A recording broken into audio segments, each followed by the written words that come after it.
Hey y'all, sorry we are running late. Let me just send out an email blast to everybody who signed up.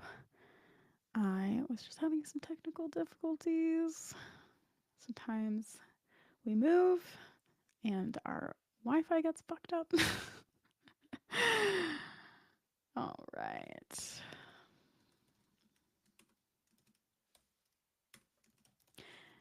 In the meantime, while I send out this email blast, I would love to hear from you. Where are you tuning in from? And how long have you been freelancing? What are you up to?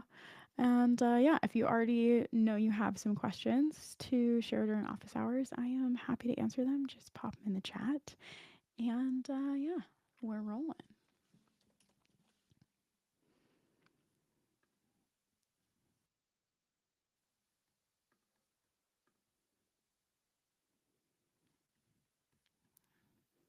I will keep an eye on the chat too. So don't be afraid to interact there.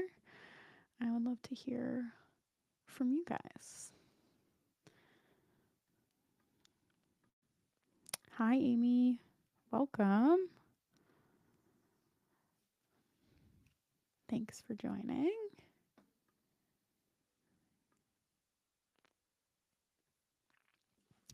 If you guys have questions about freelancing, like anything freelance related, I am happy to answer them. Just pop them in the chat and we'll get going.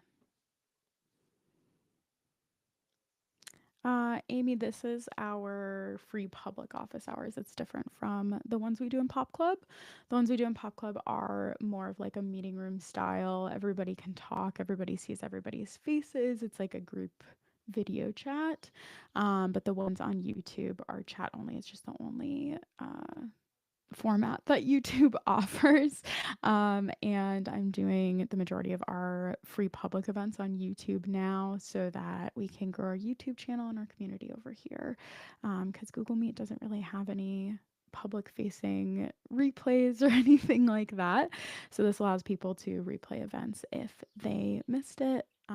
But yeah, I know the office hours inside Pop Club and one-on-one coaching are much more fun because you do actually get to see other freelancers' faces and like be in the same room with them on the internet essentially. So yeah, if you guys want to be able to like actually see other freelancers face to face in a video chat, definitely sign up for Pop Club. It's only $33 a month, and the link should be in the description of this video if you're interested in joining us there. Amy is a Pop Club member, and yeah, it's a good time in there. Our office hours are definitely much different inside Pop Club because it's like more more personal.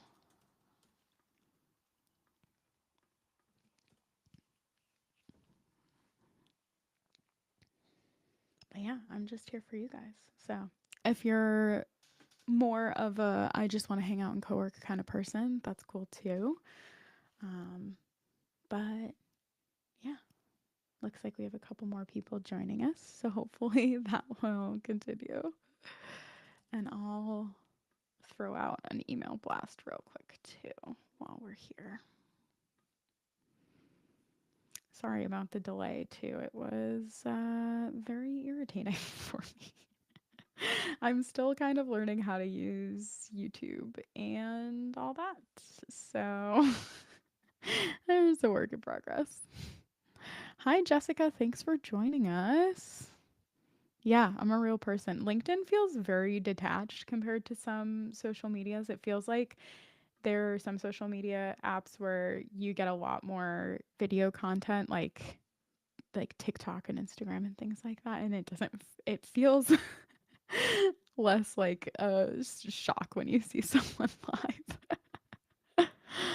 live. Tell me more, Jessica. Tell me about your business and where you're at in your freelance journey. I'd love to hear from you.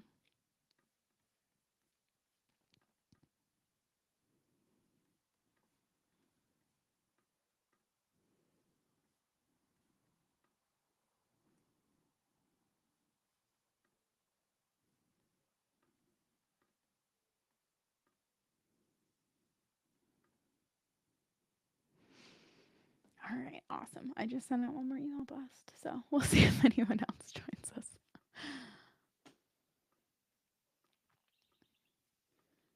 Today, I've just been working on helping freelancers create websites, their portfolio websites.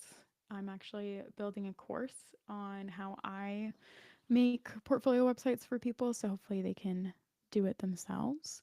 And yeah, so I've been having a lot of fun working on that. It's a nice change of pace from writing blogs and LinkedIn ad copy, which is what I've been doing all week mostly. Jessica has been freelancing through Upwork and Online Jobs PH. I've never even heard of that one, so that's cool. Um, and one of your clients grew to 5 million. That's awesome. You moved to the States to transition to a full time job. Ugh, the job market is incredibly rough right now. I am so sorry. That is really challenging, Jessica. I'm sorry you're having that experience. I definitely think freelancing is better when you're doing it directly and getting your own clients than through companies like Upwork. I got started on Upwork in 2017. Um, but I was only on there for like 6 months and I quickly realized that it was just not gonna be the best way for me personally, excuse me, to work as a freelancer. And that's why I started getting into LinkedIn and getting so obsessed with making LinkedIn content, doing cold DMs and that sort of thing. Um, so yeah, totally support that. I personally don't like doing cold DMs on Instagram. It feels like most business owners who are on Instagram are either marketing to other business owners or they're just on there for like their leisure outside of work and they just like want to be having some entertainment and nice, happy, pretty curated lifestyle photos and videos and not so much getting cold DMs. That's not to say that it can't work. I've seen it work for plenty of people. I just personally found it to not really work and it didn't work for my niche. I think it really depends on the niche that you're in, and making sure that the people that you want to work with are actively on LinkedIn as their business owner self. So Jessica, it depends on what your niche is. What are your like who's your ideal client? Who are you looking to connect with?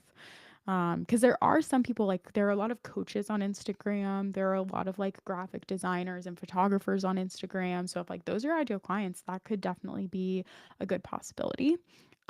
But personally, I found my ideal clients because I'm mostly doing like SaaS and tech and security and tech education that my clients are all on LinkedIn.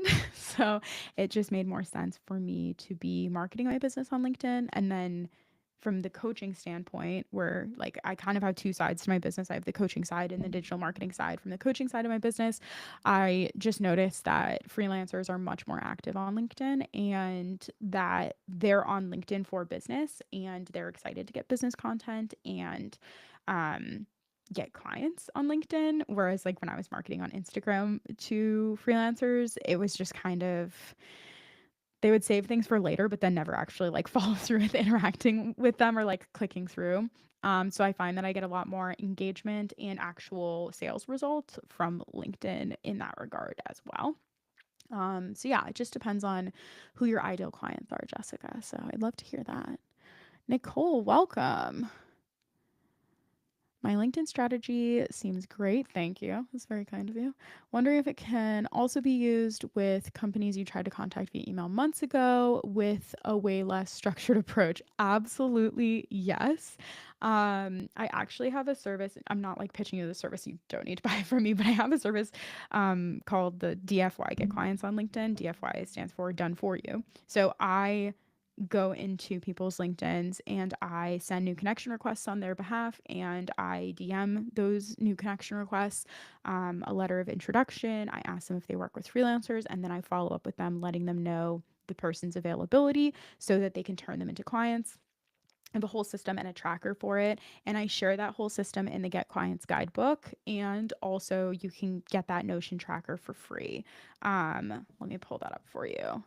But basically, the reason I share all of that is because Yeah, I just had somebody sign up for my Done For You Getting Clients service, and she is someone who was doing email cold pitching before but was not finding it to be very fruitful. So she sent me all the people that she had connected with or that she had emailed. And I have since gone out and connected with them on LinkedIn. And actually, she's seeing a lot of results from people that she had connected with via email previously. So that's a great option. There's nothing wrong with contacting people multiple ways because a lot of times they might not have even seen that email or, sometimes you just like show up differently on LinkedIn. Like my email signature in comparison to my LinkedIn profile is like nothing. That's why I like using LinkedIn more. Oh, and here's the link to that guidebook that I mentioned. So yeah, I think that having a structured approach is also really helpful, Nicole, because you need to basically all of your clients, the majority of your clients are going to come from follow-ups. So you need to be making sure that you are, even if you're not like perfectly consistent about it, you need to be making sure you're tracking who you're following up with and what phase of your sales funnel they're in. So I always recommend, and there's a whole workshop coming up on this that you can sign up for. It's on the community events calendar, or it's also just on my YouTube channel if you want to go and like sign up to get a notification when I go live for that. But my system is I send them a new connection request. It's blank. I don't add a note. Then if they accept my connection request, I DM them a letter of introduction. So just a little bit of information about myself. This is not a pitch. It's just who I am and why I connected with them. This is not asking if they work with freelancers. This is not pitching your freelance services. It's literally just, hey, I'm Rachel. I do this. I saw you do this. That's why I connected. Hope we can stay in touch. Or I'll put a PS that's like, something interesting I noticed about their profile. And then 2 weeks after that, I'll ask if they work with freelancers. And in the meantime, in that 2 weeks, if they did respond to my LOI, then I'll continue to have a conversation with them. And then if they do respond to my do you ever work with freelancers question, and this is all in that guidebook that I shared, so don't worry about taking notes. It's literally step by step written out with templates in there if you're interested, and the guidebook is free. Um, once I if they respond to do you ever work with freelancers, I will basically just play with whatever they give me. So we might set up a discovery call. I might send them my portfolio. I might send them my rates, but I just want to keep the conversation going and let them know that I'm interested in meeting with them. And then after that, I will follow up with them with my availability again. Or if they don't respond to that, do you ever work with freelancers? I'll just follow up and be like, I'm a freelancer and I do this. It doesn't matter if people respond or not. Like a non-response doesn't necessarily mean anything. And I have an entire workshop about this. You can watch it. It's already on my YouTube channel from the past. And I will be doing something similar again in the future if you're interested. But having that system makes it a lot easier to get clients because you know what you need to say to people. You know who you need to follow up with. You know when you need to follow up with them. And it makes it more likely that you'll actually consistently follow up with people enough time to turn them into clients, because typically it's somewhere between 5 and 8 follow-ups that someone actually becomes your client. So highly recommend using a tracker. um, Nicole said, "Oh, I did see that you signed up for a LinkedIn critique, Nicole. I was wondering if you were the same Nicole. So that is awesome. That is on its way to you. It's on my schedule to do tomorrow. So keep an eye out for that. If anyone else wants a LinkedIn profile critique, I offer them for $25. I think it's one of my most affordable services.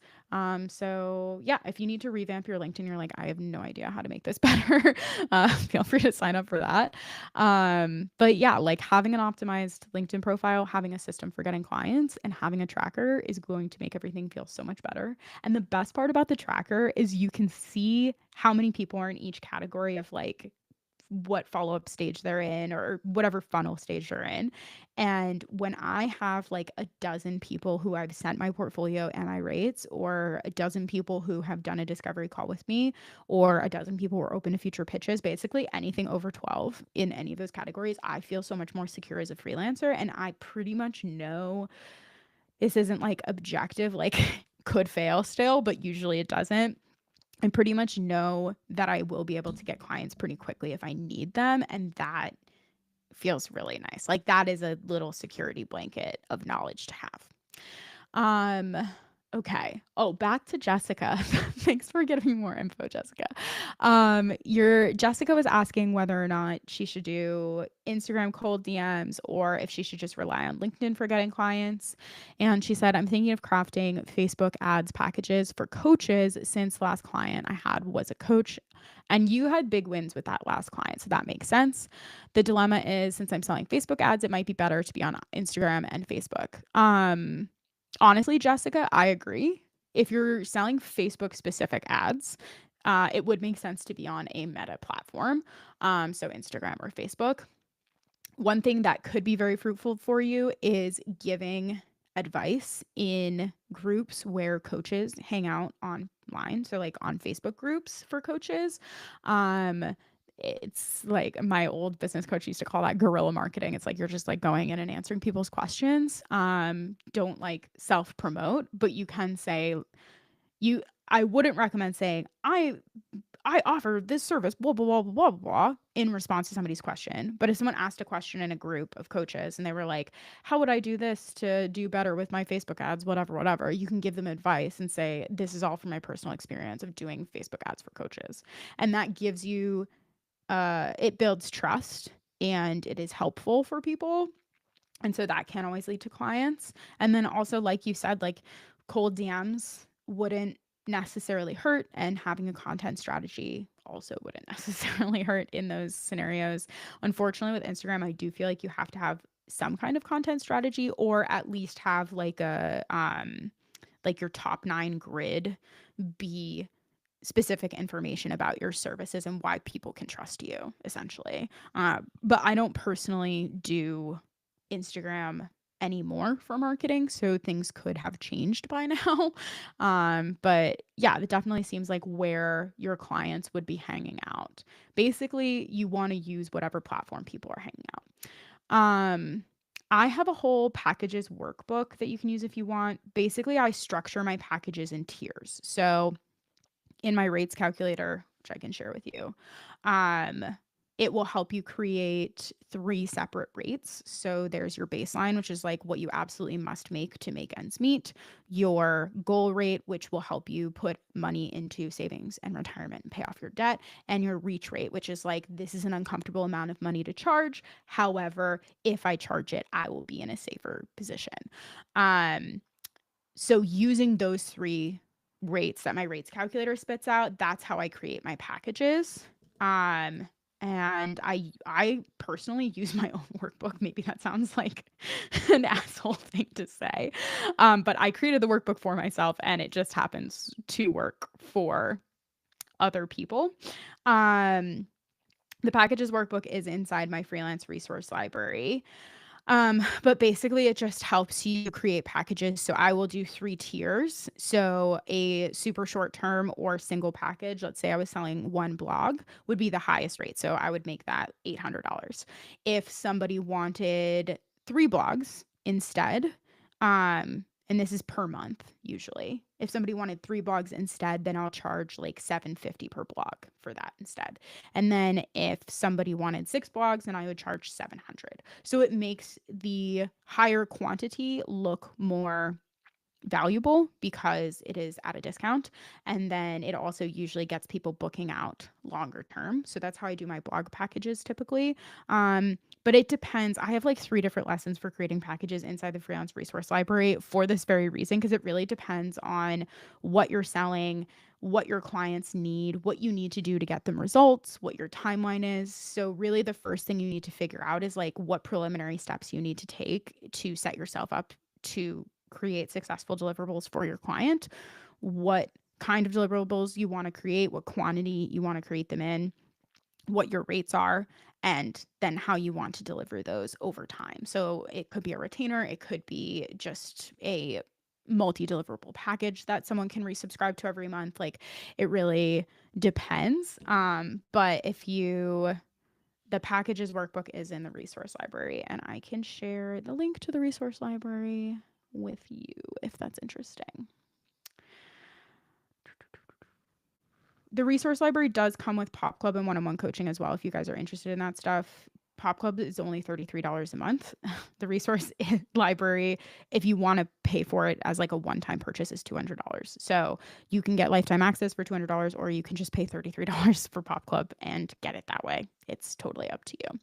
But I am a little behind. Jake asked, what's your pricing model for editing content? I've done a lot of writing. I've never been hired to edit, but I've gotten a few inquiries lately about it. Hourly or project based? I don't personally offer editing services.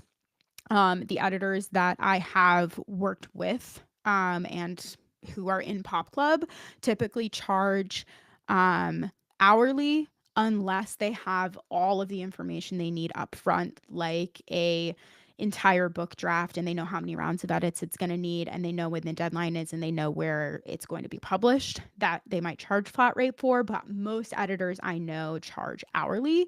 And if you need to figure out what your hourly rate should be, I would recommend using the rates calculator, and then also like asking around. Like, don't be afraid to hit up other editors on LinkedIn and be like, hey dude, what do you charge for this? There are also freelance rates databases that you could check to see if you're charging a reasonable rate, or you could ask ChatGPT. But at the bare minimum, you should be charging your baseline hourly rate from the rates calculator, because the rates calculator is set up so that you put in your personal expenses, you put in your business expenses, you put in your debt, and that's how many hours you want to work per month, and that spits out what your rates should be. So if you're not charging your baseline hourly rate, then you're not going to be able to make ends meet. And obviously, that's why we work. So I would recommend at least verifying what your hourly rate should be based on what you are spending in your on your lifestyle before you go out and just like charge an arbitrary rate in general. Jake, I'm so glad you found my content valuable. That's really nice. Oh, guys, it's funny because LinkedIn, like, I don't know, I get comments and stuff, but YouTube is like really touch and go. There are some times where I get like a really nice comment and then like just crickets on videos. And same with the podcast. I never hear anything about my podcast. I'll get like one DM a quarter saying how much somebody likes my podcast, but I get a lot of listens. So it's like, okay, people must like it. But sometimes it does just feel like I'm yelling into an echo chamber. So thank you for saying that. I'm glad that you appreciate it. Lauren said, I'm trying to get better about following up. I currently have a couple people who reached out to me about services who I've heard nothing back from. When do I quit nudging? Personally, Lauren, I don't ever quit nudging. I just switched to a quarterly cadence instead. Maybe I'll stop after like 2 or 3 years of nudging. It really depends on your situation, but typically I have found that people aren't following up enough. So that's why I like to use that ideal clients tracker. I shared it earlier in the chat. If you want to scroll up, it's part of my free Notion templates. If you like Notion, you can just duplicate it.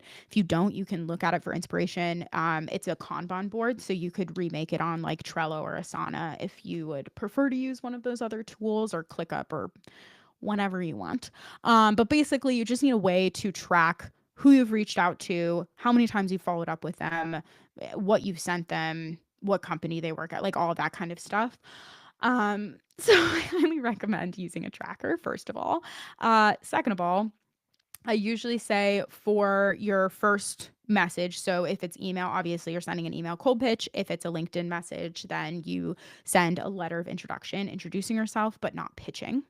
2 weeks later, usually I'll follow up. If it's email, I'll just follow up with what my availability is and ask if they want to meet for a discovery call. If it's LinkedIn, I follow up with, do you ever work with freelancers? And then after that, I wait another 2 weeks to follow up with my availability. And then after that, I switch to a quarterly cadence, because basically the way that I have seen it play out in business is that not a lot will change in 2 weeks. Like, people are really busy, their strategies aren't changing much, whatever. But a lot does change quarterly, so every 3 months. And that's not to say you have to switch to like, I follow up on April 1st because that's the first day of the next quarter.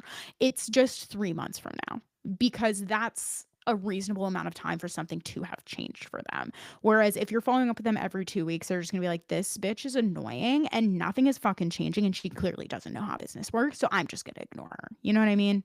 That's not to say that's what they're saying about you, but that's what I assume is happening. So typically, if you follow up quarterly, a lot of times you're not going to get any responses, but it doesn't matter. I've followed up with people quarterly for like up to 2 years. And on like the eighth message, they were like, yeah, we actually really need help right now. Here's the person you should email. So you never know. It's really a right place, right time thing. And no response doesn't really mean anything unless you've been DMing them too frequently. So maybe just switch to quarterly follow ups and just like, don't give up, man. If they reach out to you, especially, keep following up. Regardless, just keep following up. Okay. So, oh, Lauren said I've sent a couple of follow up emails about a month apart for context. That's helpful. Maybe switch to 3 months, Lauren, and see how it goes. I think that is perfectly fine. There's no such thing as being too annoying. I mean, they're like I worked with Grammarly for almost 2 years and it took me 2 years to land them. I started reaching out to them in like 2020 and I landed that gig in late 2022, 21, 22. I think 22 because it was post van life. I got a response from somebody who told me to talk to somebody else, and that somebody else told me to talk to somebody else, and that somebody else told me to talk to somebody else. And then the fourth person ended up hiring me. So, and that was 2 years of quarterly follow-ups. So don't be afraid to keep following up.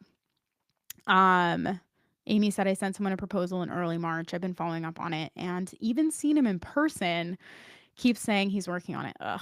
I know it's super annoying how long sometimes it takes, but it's especially as someone who is an entrepreneur who doesn't like, I know that I need help. I know that I need to hire people for help, but my hiring experiences have not been great so far. I've hired like 5 assistants and I've just had mixed experiences and it's challenging to hire help and it's scary, especially if it's a solopreneur. And also, I am so busy and so tired and like a lot of things are happening in people's lives. Like I just moved, I got COVID while I was moving.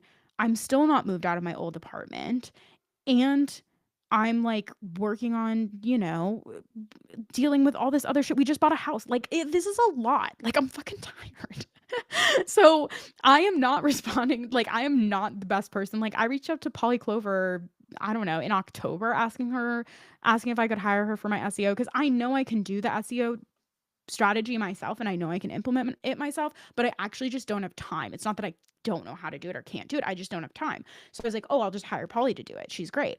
And I still want to hire Polly to do it, but I haven't had time to like offload that to her and create a budget for it and be able to like work it into my system. So if you are pitching solopreneurs or small businesses, it's it's hard out there. It's hard to balance everything. There's a lot of spinning plates and it makes sense. The more you grow as a business and the more responsibilities you take on, whether that's homeownership or having a kid or hiring an assistant or whatever it might be, the more you will start to realize why people maybe weren't responding to you and how not personal it is. Don't take any of it personally is really what it is.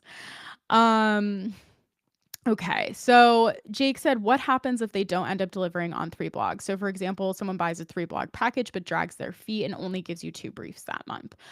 That's not my fucking problem, is how I feel about it. My contract is written so that they pay for the package itself. And if they drag their feet and only give me 2 briefs that month, I require a meeting to discuss our agreement because they did not follow through. When they sign my contract, they are signing on to the obligation that they need to respond to any and all of my messages within 5 business days, and that they are going to follow through with the demands of the project. They are given the demands of the project before the contract is signed, so they know what is expected of them as the client. I do that because I have had that experience, Jake, many times, and it helps to be prepared prepared for anything that could possibly go wrong. And anything that is the client's responsibility, I have an initial box next to it on the contract so that they are seeing and initialing, like they're seeing and they're writing their initials next to it so that they're not like blindsided when I say, according to our contract, I needed to hear from you within 5 days. Since I haven't heard from you within 5 days, I am now pushing this project out 5 days more, and I will need to have a meeting with you to discuss our agreement. Use your contract to set boundaries, use your contract to enforce those boundaries. And if you need a contract template that has learned from every mistake I've ever made and has been verified by a lawyer, there is one in the freelance resource library. So don't be afraid to sign on for that one. That is super it's super difficult to have a contract that really truly covers everything you need it to. So yeah, it's not your problem if they bought a package that they didn't follow through on. And you should definitely enforce that, even though it's scary. Jessica says, this workbook looks awesome. I'll give this a try. Would you say it's just a numbers game for me from here, answering questions and sending cold DMs?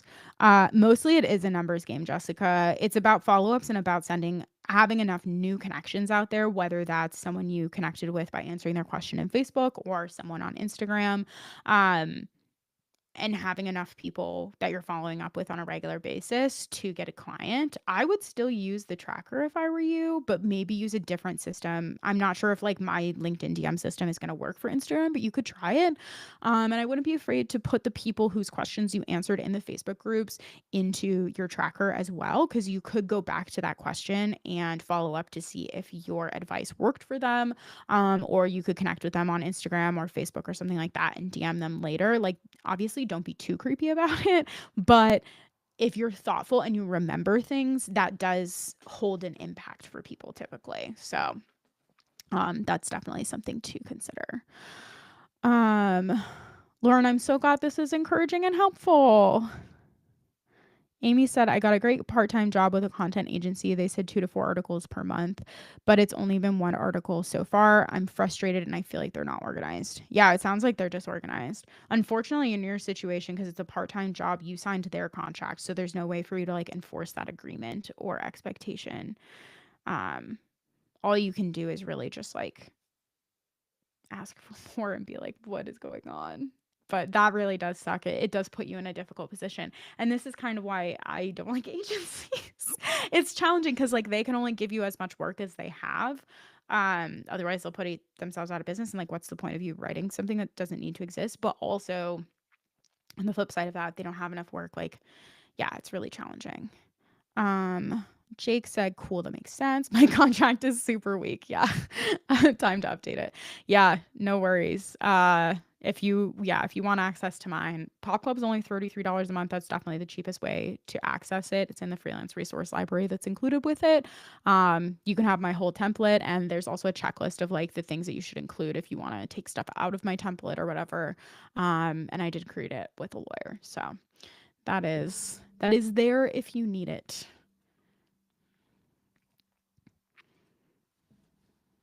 All right. What other questions do you guys have? I am happy to help. Yeah, you emailed them to be like, what the hell? Totally. It's a shitty situation. It's difficult to be in a pickle like that. Agencies can be so unpredictable. I'm on Upwork, but I haven't received any responses. I'm frustrated. A good client I worked with isn't replying or closing the project. What should I do? If you have a project open with somebody on Upwork and they're not replying or closing the project, and it should have already been done, or you should already be moving forward to the next milestone or whatever, reach out to Upwork support and ask for help. That's why Upwork support is there. I personally don't recommend using Upwork. I used to be on Upwork back in 2017. It was a way different beast then. And even then, it wasn't really worth being on. The amount of effort you have to put into proposals that you probably won't even land, and the amount of money you have to put into being able to submit those proposals, and just the quality of clients that can be there. Oh, thanks for coming, Jessica. See you later. See you on LinkedIn, I guess. Yeah, the amount of the quality of clients there are not generally that great. And that's why I switched to getting my own clients using LinkedIn. I do know that LinkedIn isn't necessarily the best option if you are not from the global north. Unfortunately, in some ways, it can be just really prejudiced out there. Sorry about that. It's not fair and it is unfortunate. I wish that I could change that. So I think it just depends. It's not to say that my system doesn't work. For people who are outside the global north, it has worked for writers in India and Pakistan and different regions of Africa, but it is going to take more work. But Upwork is like, I don't know. It's nice to have the safety net of Upwork and their contract and their support team, but it is really difficult to get good, consistent work on there. Amy asked if there are any recommendations for bridge type jobs. I'm angry right now about how slow all of this is going. Honestly, I've never had a full time job. I've only worked contract my whole life or part time jobs. My favorite job on the side of freelancing was actually being a barista because you get free coffee, and the cafes that I worked at provided health insurance, which were helpful, and they provided education in coffee. So I did work in the coffee niche for a little while when I first started freelancing, and that job was not draining enough for me to not want to do my freelance work on the side. And also, I would just stay late at the cafe if I opened or come in early if I was closing and do my freelance work at the cafe. So I was like at work while I was doing my freelance work, which really helped like my mindset and get my stuff covered. So I really liked being a barista. I think that was a great side hustle for freelancers, but other than that, all of my other job experiences did not work well as a side hustle for freelancing. So yeah, it kind of depends. A nice local cafe that has multiple locations but isn't massive can be really helpful. And honestly, like I know there's a lot of beef going around with Starbucks right now, and I'm not sure what it's like to be an employee there right now. Um, but I did work at Starbucks for a long time in like from 2016 to 2019. And they gave me health insurance, they gave me a 401k, and I was not full time. I think I worked like 25 hours or 30 hours a week, maybe. I was manager. It was like I was able to work my way up. They paid pretty well hourly and getting healthcare. Like, what the heck? So I don't know if that's how it is anymore there, but I really liked being an employee there. I'm kind of surprised that there's so much going on about Starbucks as an employer. I'm not really sure what's going on with that. So don't take my word for it anymore. But it was helpful for me. Jake, my contract template is inside my freelance resource library. Here's the link to it. I just popped it in the chat. The freelance resource library comes with all of my paid coaching options. So Pop Club and one-on-one coaching.